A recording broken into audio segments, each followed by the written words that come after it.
அலைக்கும் வரஹ்மத்துல்லாஹி வபரகாத்துஹு. இன்றைய தினம் நாம் எந்த வசனத்தை பற்றி பார்க்க இருக்கிறோம் என்றால், இன்றைக்கு சமூகத்தில் சில விஷயங்களை மக்களிடத்தை நாமெல்லாம் ஏவுகின்றோம். மக்களை இந்த விஷயத்தை செய்ப்பா நம்ம ஏவுறோம். ஆனால் அந்த விஷயத்தை நாம் செய்வதில்லை.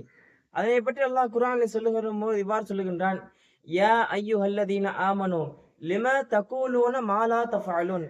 ஈமான் கொண்ட விசுவாசிகளே, லிம தகூலூன், எதற்காக நீங்கள் சொல்லுகிறீர்கள்? மா லா தஃஅலூன், நீங்கள் செய்யாத ஒன்றை ஏன் சொல்லுகிறீர்கள்?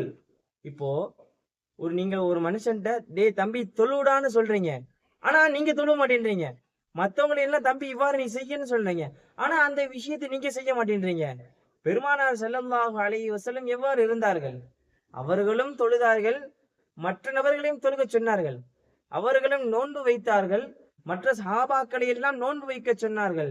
அவர்களும் ஹஜ் செய்தார்கள், மற்ற சஹாபாக்களை எல்லாம் ஹஜ் செய்ய சொன்னார்கள். தான் செய்துவிட்டு பிறகுதான் மற்ற நபர்களுக்கு எடுத்துரைத்தார்கள் பெருமானார் ஸல்லல்லாஹு அலைஹி வஸல்லம் அவர்கள். ஆக இனி வரக்கூடிய காலங்களில் நாமும் அந்த விஷயத்தை செய்த பிறகு மற்ற நபர்களை செய்ய சொல்லி ஏவுவதற்கு அந்த அப்படிப்பட்ட நசீபை அல்லாஹ் நம் அனைவருக்கும் வழங்குவானாக. அமீன். ஸலாமு அலைக்கும் வரஹ்மத்துல்லாஹி வபரகாத்துஹு.